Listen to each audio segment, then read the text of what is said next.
Жекпе-жектен кейін, пояс атқаннан кейін өз-өзіме көп сене алмай. Басынан бастап 2 раунд бойы сен бір кішкене жекпе-жегің жүре алмай болған сияқты да. Соған қарағанда сен планнан былай қарай қойған сияқтысың ғой да?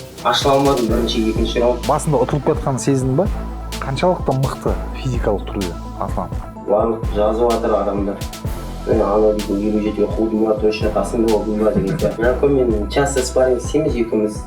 Құлаттың ба шынымды айтшы Аслан, бір рет болса да? Кешінен бір ұстауға маңызды кетіп шығамыз дегеннен бастап сол жерде уже мен добычаны жібермеу керек деген сияқты. Базарда отырған сияқты сөйлесіп кеттің.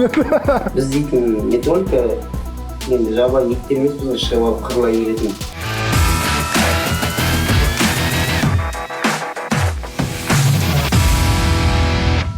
Ассалаумағалейкум достар. Бүгін біздермен бірге NFC-дің су жаңа чемпионы, кеше ғана жарыста көрдіңіз, Алиби Идрис.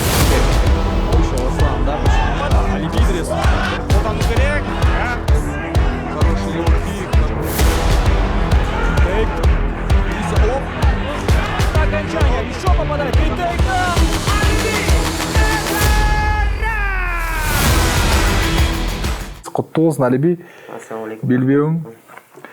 Алиби, осы 2 күн өткен шығар, сен 5 раунд төулесіп, белбеуді алып, қандай сезімде болдың? Мен бір өтіп баратқанда сен анаңмен сөйлесіп отырдың телефонмен, қандай сезімде болдың? Не сен үшін мына жеңіс не? Сол туралы айта кетсең? Жекпе-жектен кейін, пояс атқаннан кейін өз-өзіме көп сене алмай, бапкеріме звондадым, Шоқботов Айбек ағаға. Сосын анама звондадым үйдегі. Қуанышыммен бөлістім бауырларыммен. Сезім керемет. Бір күнде уақытта жүрдім. Өз-өзіме келе алмай, өйткені эмоциялар толы болды. Құттықтаулар болды, көптеген ағаларымыз, бауырларымыз құттықтады. Жалпы қуаныштымын. Айбек ағаймен сөйлесіп жатқан кезде, оның алдында жаңағы сіздің залдың балдарымен бәріміз араласамыз, сөйлесіп жатқан кезде сен бір кездері жұмысқа кетіп қалуың керек болды, мына спортты тастап. Сол туралы айта кетсең, қандай кез, қандай жұмыс? 2000 жоқсың ба бері қарай келгеніңе? 2016 жылы ол кезде де жұмыс істейтін болдым Ақтөбе қаласында. Повар болып. Ата-анам осындай жұмыс жасау керек деп, енді әрбір ер бала ата-анасына, семьясына қарайласу керек қой. Сондай бір жағдайлармен уақытыға тұруға тура керек болды. 15 күн істейтін жұмыс. Сол мені спортымда қимай, бірақ спортымда қатар алып, сол неде жүрдік, уақытыда 3 жыл көлемінде. Сол 3 жыл көлемінде жүргенде әлсін Айбек ағайымыз айтып тұратын болды. Сен бір жол таңда, сен для себя қатыспасаң, бұлай профессиональный спортқа келу үшін, сен бір жатты құрбан қылу керексің, либо спортыңды қоя қой, я болмаса жұмысың таста дегендей. Сол шешім қабылдап, Айбек ағайдың сөзінен кейін өзім тәуекел еттім, солай іштей ниеттеніп. Сосын NFC-ден бой келіп, бір айдың көлемінде уақыт өткеннен кейін Жұмамұрат Медетке қарсы. Солай спорттық карьерам басталды десе де болады. Сол 1,5 жыл бұрын сол жұмысын тастап, бірінші бойдан кейін өзіме көп көңіл бөліп, осы спорт жолын қуам деген ниетпен бастадым. Алиби, мына сенің жекпе-жегіңе оралатын болсақ, 5 раунд, енді шын айтсам, бәріміз ойладық қой, енді 5 раунд өтуі мүмкін деген сияқты да. Бірақ соңғы кездері мына NFC-дің белбеуіне таласқан кезде жауынгерлер енді мықты дайындалатынына күмәнім жоқ, бірақ дегенмен 5 раунд бойы төбелеседі да көбінде. Ол 5 раунд шайқас болып өтеді кәдімгі. Ешқандай сомнение, екі соперник ешқандай жоқ. Екеуі де мықты, сен де осы жекпе-жекке жақсы дайындалдың. Басынан бастап 2 раунд бойы сен бір кішкене жекпе-жегің жүре алмай болған сияқты да. Бір айқырағын естідім, план бойынша жұмыс жасаса, Нұрбек айқыраған сияқтысың. План бойынша жұмыс жасаса, соған қарағанда сен планнан былай қарай айтып қалған сияқтысың ғой да? Өйткені осы жекпе-жекке дайындалған уақытта бір шамалы 15 күн қалғанда шамалы ауырып қалдық. Денсаулық сыр беріп, жөтеліп, конференцияда қарлы болды тамақ. Өйткені диетолог врачтарым Абдуллашев звондап айтып отыр, сенің даусың дұрыс емес деп. Сол бойға шығарды да Нұрбек бауырым қасымда қалды, одан кипяток сұрап, мен тамағым ауырып тұр мықты деді. Ашыла алмадым бірінші, екінші раунд, өйткені мен тамағым сезіп тұрдым, ашыла алмай. Нұрбек пен Азаматтың, Жаконның пландары болып, айтқан планнан алыстама, өзіңнің дистанцияңда жұмыс жаса деп. Сонымен 3-ші, 4-ші, 5-ші раундтарда уже оборот алып бастадық. Шамалы функцияны қысымды көбейтіп, больше атаковать етіп, дистанцияны қысқартып бастадық. Сол жемісін берді деп ойлаймын. Мына 2-ші раундтың ортасында, 3-ші раундтың басында енді әлі жекпе-жек түсініксіз ғой. Алдында әлі 2,5 раунд бар. Өзің ойынша сен басында ұтылып кетқанын сездің ба? 1-ші раунд мен ұтылып қалғанын сездім, өйткені ол бір 2,5-3 минут менің артымда болды. Бірақ мен дайын болдым, ол ондай моменттер мен көз алдымнан өткіздім, өйткені бойға шығарда осындай моменттер болса, паникалать етпеу керек, план бойынша жұмыс істеу керек деген.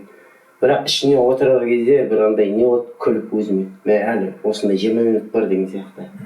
Бірақ 2-ші раундтың ортасына, 3-ші раундтың басталарда бір адам сол жекпе-жекті ұту үшін шаршағанның бәрін ұмытып кетесің. Сондай уже темпті көтеріп 4-ші, 5-ші раунд шаршау дейтін. Шаршадық, бірақ сезілмейді да кәдімгідей. Тренировкада шаршаған кезде адам не сезеді ғой, шамалы басылып деген сияқты. Ондай сезімдерді осы жеңісті жұлып алу үшін уже сезімей алады екенсің. Асланның қолы аяғы ұзын ғой. Сол саған бір қиындау болды ма соның жекпе-жек барысында? Иә, жекпе-жек барысында қиындау болды. Біздің план қолдың астынан подручка жұмыс жасау керек болды. Шамалы ол планнан да алыстап кеттік. Өйткені жекпе-жек байқасаңыздар, мен шабуыл жасаған кезде ол джебтар мен боковыйлармен қолымның ұзындығының арқасында дистанциямды бұзып тұрып, өзімнің енді күресіп ұялмаса бірінші аяғын сушить етіп, сондай планмен жұмыс істеп кеттік. Қаншалықты мықты физикалық түрде Аслан? Физикалық енді мықты жігіт ол дейтін. Өйткені бойға да шыққанда көрініп тұр, барлық жазып жатыр адамдар. Ана дейтін 57-ге қудым ба, точно қасыңда болдым ба деген сияқты. Болдың ғой тұрқасы? Иә, болдым ғой. NFC. Болмасам да NFC ондай допускать етпейді ғой енді. Қаншама судейство бар деген сияқты. Бойда жақсы жиналып, оны мен сеткаге тақап тұрған кезде, өйткені оны корпусын қысқан кезде мен сезіндім да, өйткені қолымның нелері жетпей туған деген сияқты. Бірақ мен ойлаймын, бұл жерде физикалық емес, именно функционалдық тұрғыда характермен осы қиыншылықты жеңіп шықтық деп ойлаймын. Ақтөбеде Жалғас Жұмағұлов, Морозов, Дәурен Ермеков, енді көптеген спортшылар бар, Нұрбек Абдрахманов. Сол спортшылармен бірге дайындаласың. Енді көбінде спаррингтеріңде Жалғас Жұмағұлов пен Мороздармен өтеді деп ойлаймын ғой. Сол қаншалықты саған көмектеседі деп ойлайсың осы өзінің кәсіпқой карьераңда ММА-да? Мен сөзім шынын айтсам, осы мен Жаколардың енді спаррингтерін білемін ғой, оларда ешқашан жай спарринг өтпейді, дұрыс па? Енді сен бір кандидаттың бірісің ғой спаррингке тұратын. Иә, Жако мен часто спарринг істейміз екеуміз. Оған удобныймын дегенде екеуміз бір весте болғаннан кейін енді ағалармен таяқ жейсің ғой дұрысымен. Сол мені бір Жаконың бір спарринг жасаған, сол мен енді характерге төбелесіп кететін кездеріміз болады. Енді ана жерде бермеу керек деген сияқты. Құлаттың ба шынымды айтшы, Жакон, бір рет болса да? Білмеймін, есімде жоқ, печеньен бір ұстауға моменттер болған шығар. 2 жылда бір рет деген сияқты. Жазуының алдында жазамыз ғой, Әлеби ушатал Марала Жакон. Ондай кездер болады, анда-санда сондай бір бұйырып кететін. Мәз болып, оны үшкен жүресің ғой, есіңе алып, тез Жаконды ұстап алдым деген сияқты. Сондай бір характерді закалять етеді да ол жігіттермен тұрған кезде. Ол UFC-ге подписать еткелі бері, енді 2-ші бойынан кейін часто не делают Америкада, мынау деген сияқты. Қол көп келе алмайды да, залға келеді, 3-4 тренировка істейміз, басқа сборға кетеді деген сияқты. Осы аралықта бізге Азамат Марқабаев, өзіңіз білесіз, Жәнібек Тыныштық жас балдар қазіргі. Солар менің основной спарринг партнерларым болды, Дастан Амангелді. Жапон орын толтырды десе де болады. Олардың енді күрестері де, уровендері жоғары. Олармен күресіп болғаннан кейін уже андай жекпе-жектердегі психологически мықты дайын боласың да. Өйткені ол қысымды көрдің, сенің телоң, сенің мышлениең оны көргеннен кейін ондай жағдайға келген кезде адам салқынқандық сақтайды. Жауынгерде жарысқа шығатын осындай үлкен кәсіпқой деңгейде, енді жалпы әуесқойда да бар ол, бірақ енді осы жерде бүткіл халықтың және де көрермендердің, өзің жанкүйерлерінің ағайын тума бүткіл вниманияң бәрі сенде ғой енді. сенің ойыңша дұрыс па? Өзің жағынан, Аслан жағынан. Екеуің общий келген кезде екеуің жекпе-жегіңе бүткіл Қазақстан қарап отыр деп айтсақ қателеспейміз, дұрыс па? Енді екі этап бар деп ойлаймын да мен өзім. Бұрынғы спортшы сияқты да. Біріншісі сен салмаққа дейін салмағыңды қуасың, жаңа жаттығуын жасайсың. Сол салмақ қууды және жаттығу жасауды оның алдында лагерьде бірге аламын да. Одан кейін раздевалкаға кіріп, мына бойға шығу да. Кейбір жерлерде байқаймын да, жауынгерлер мықты дайындалып келеді, салмақ жақсы болып келеді, ана раздевалкада отырғанда сынып қалады да. Вот сол екі этап бойынша айтшы, қаншалықты қиын болды саған? Мына дайындықтың кезінде, салмақ қуған кезде, ана жерге келу, психологиялық түрде. Және де жекпе-жектің алдында залдан шығып, клеткеге кіру. Салмақ қуу процесі өзіңіз білесіз, Нұрбек аға. Енді өзіңіз де спортсмен болдыңыз, осы уақытқа дейін өте ауыр процесс, 11 килограмм қуу дейтін. Бірақ осы жолы біздің Урыс Алтаев тренеріміз бар, Абдулла дейтін қарағандылық жігіт, мықты, сондай білімі жоғары, осы диетолог жағынан. Біз жалғаспен, Морозбен ақылдасып, американский система дейді ғой, қалай қуу керек деген сияқты. Нұрбек, Дархан, Азамат бауырларымызбен кіріп, оңай қылдық десек те болады орысша. Өте жеңіл қылдық. Өйткені восстановление жақсы болды. Ондай қатты психологический стресс алған жоқпын. Ол жекпе-жек басталарда енді шамалы уайым болды. Не дегенмен қаншама ақтөбеліктер, қаншама Қазақстан ата-анам қарап отыр, белбеу енді бүткіл затты тәуекел етіп, осы белбеуге келгеннен кейін қалай болады деген сияқты. Сосын іштей бауырларымда психологиялық тұрғыда поддержка өте мықты еді. Әлі сен еңбегін жасадың, қаншама жыл еңбек еттің, өзің білесің, ештеңе уайымдама. Адамның болатын заты ол бұрында жазылып қойған. Так что оны переживать еткеннен сен дым пайда таппайсың. Бойға шық, тренировкада не істедің, сол затты істеп шық деп. Бойға уже әлі сезіне алмадым, сол бір жалғас келіп кетті алдымда. Давай, жеңу керек, ештеңе переживать етпей, сен қолыңнан келеді деген сияқты. Сондай сөздерін беріп жігерлендіп, енді уже кеттік шығамыз дегеннен бастап, уже сол жерде уже менің қан қызып деді ғой, уже өзім түсіндім, уже бір клеткеге келатқанымды, уже сондай состояние кіру керек, уже айтады ғой, добычаны жібермеу керек деген сияқты. Клеткеге келген кезде вот сондай сезімде болды. Оған дейін переживание болады, өйткені бойдан удардан қорқу деген сияқты мағынада емес, ол ударды күнде алып жүресің ғой. Жауапкершілік қой. Жауапкершілік көп, біледі. Команда бар, елің бар, қасыңда қаншама адам, ағайың бар уайымдап отқан, солардың бір несін үмітін ақтасам екен дейтін переживание болады да боецтерде. Бұлай қорқу дейтін ондай болмайды. Больше переживание жақындарының үмітін ақтағың келеді да, өйткені жазып атады, уайымдап атады. Сол тұрғыда көп психологиялық жерде мықты болу керек. Бірақ айтады ғой, ол жеңіс пен жеңіліс қатар жүреді, ол спортсмен болғаннан кейін. Ол адамды ұту үшін келеді, сен де ұту үшін келесің, ол да жеңіске лайықты. Ол болмайды ғой, мен ұту керекпін деген сияқты. Себебін амалын жасау керек, ары қарай Аллахтың қалауы болады. Тек нағыз жақындарың қасында болады деп ойлаймын. Адам қуанышында да, жеңілісінде де, жеңісінде де. Өйткені жалғасы Мороза ағаларыңызды көріп жүресіздер. Осыған дейін не уровень UFC деді ғой, сөзін шыны керек, екі өтіп қойып. Оған дейін қандай бойлар өткізді, екеуі Қазақстан байрағын көтеріп. Сочида біреуі Астанада мықты бойлар өткізді. Осы соңғы жекпе-жектерінде енді өздері көрсетті ғой. Ешқашан берілмеу керек, арманға қарай жүре беру керек, мақсат қою керек. Мақсатпен солай жылжып. Жалғасында Морозында UFC-де төйлеп жатқан қарсыластары бұрын ACA, мына М1-де төйлеп жатқан қарсыластардан мықты емес, былай қарасаң. Али Багаудинов, тағы да басқаларын алатын болсақ, олар ана жауынгерлерден мықты. Бұл мәселе жаңа барды, сөйтті, кішкене енді психологиялық түрде біреулер UFC-ге келгеннен кейін кішкене алдында Саятпен сөйлескен кезде біраз сол туралы әңгіме айтқанбыз. Жекпе-жегіне қайтып оралайық. Бір сәт болды, бірінші раунд па, екінші раунд па, сен бір тигізіп алдың двоечкамен, Бірінші раундта. Бірінші раундта тигізіп алдың, артынан жүгірдің, бірақ үлгере алмадың. Сол кезде негізінде аяқтап тастауға жүгіріп бара жатырдың ба? Мен өйткені оң қолымды жіберіп, сол қол боковоймен ұстап алдым. Уже оның көздерінен, аяқтарынан байқадым, нық емес аяқтарынан. Бірақ өзімнің бір шамалы тәжірибемнің жетіспеулігіне байланысты мен оны қыса алмадым да. Мен аяқтағым келді, бірақ ішінен ойларда болады, асықпа, встречаға түсіп қалма ударларға деген сияқты. тәжірибемнің аздығына байланысты ол жерде шамалы қателік жіберген. Асланның соққыларының тигенін көрдік саған. Прямойлар жақсы өтті, Прямойлар жақсы. Бір сол 5 раундтың ішінде бір соққысы болды ма, әйтеуір бір кішкене естен танатындай?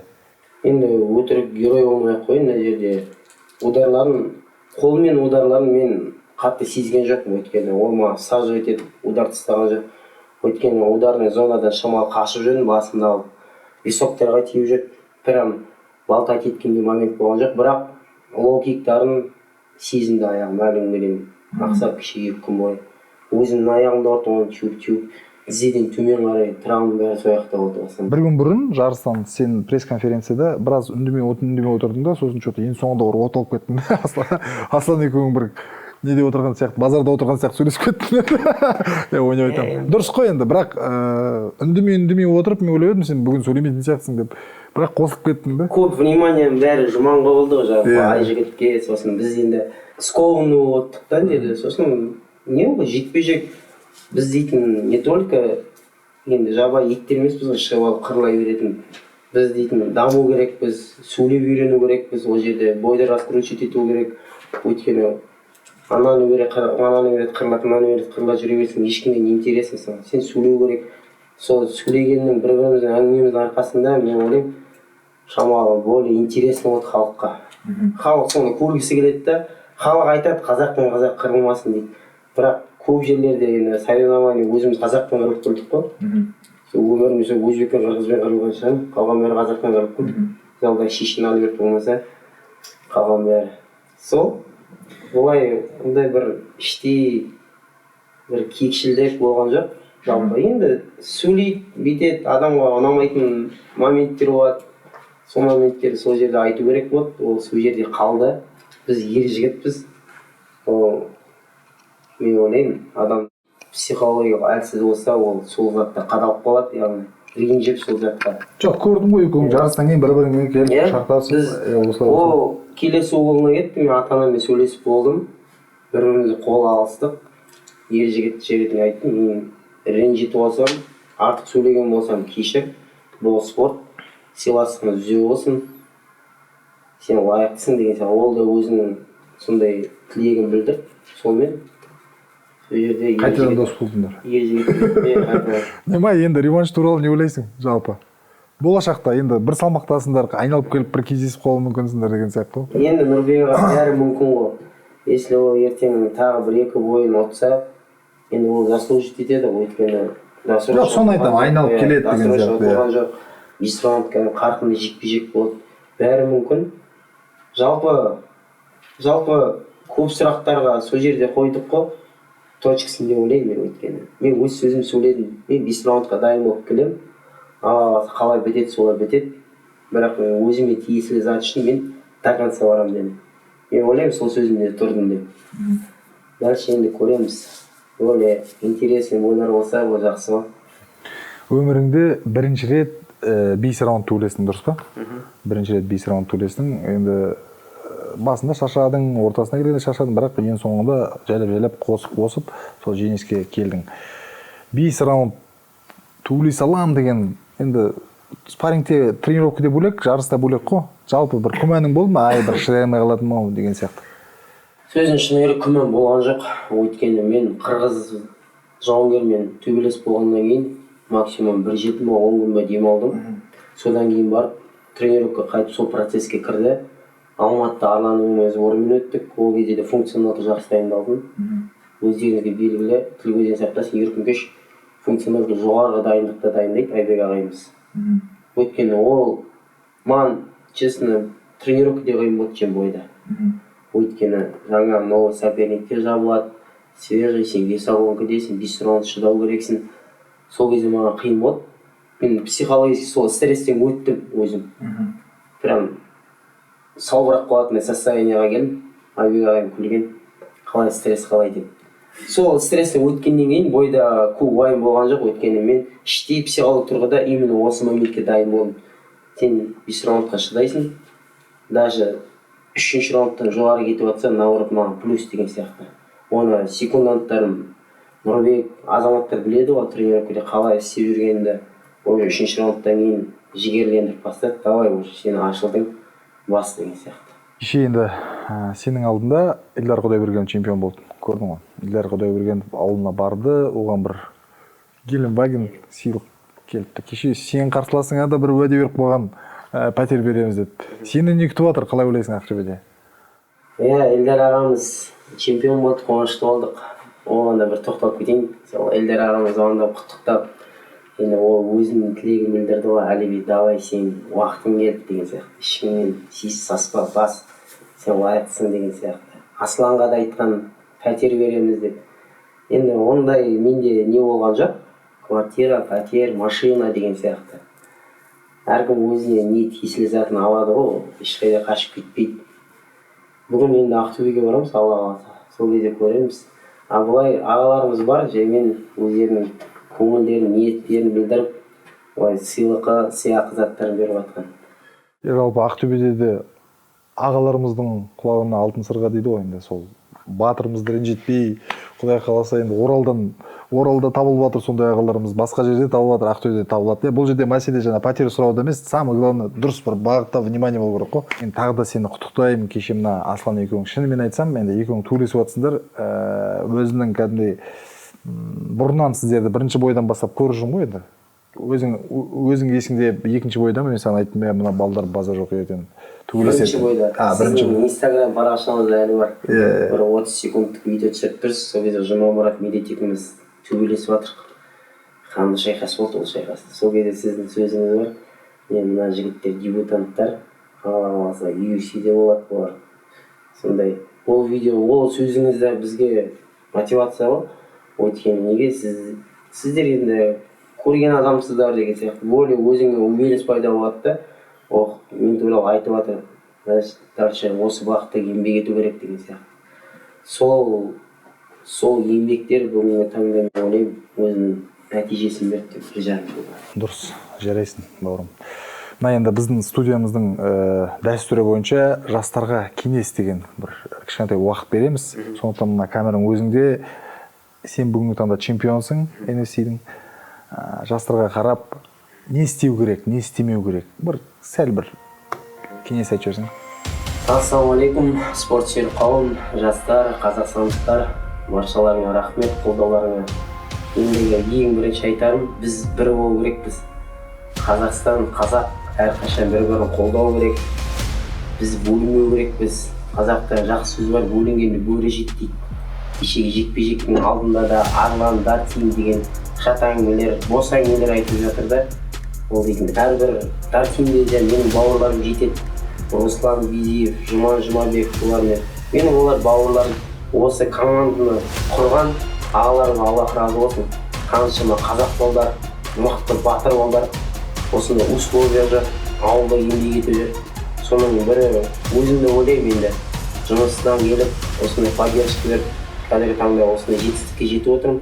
Сондықтан біздің қазіргі мақсатымыз мұхиттың ар жағындағы елдерге, Еуропалық елдерге қазақтың кім екенін көрсету керек. Сол үшін біз бір болайық. Басқа жат ұғымнан алыс болыңыздар, ешкімге еліктемеңіздер. Еліктейтін біздің қазақтың бабаларымыз бар, біздің үлкен ағаларымыз бар. Қазақтың балалары мықты, қыздары иманды, ибалы болу керек. Сол кезде ғана біз Қазақстан соңғы биік елдердің бірі боламыз. Рахмет Әлиби, тағы да құтты болсын. Бұйырса бүгін болсын, жолың болсын. Әбек ағайларға, командаңа биге сәлем айт. Ал құрметті достар, біздермен бірге болған Әлиби Идрис, NFC чемпионы. Келесі кездескенше ассалаумағалейкум.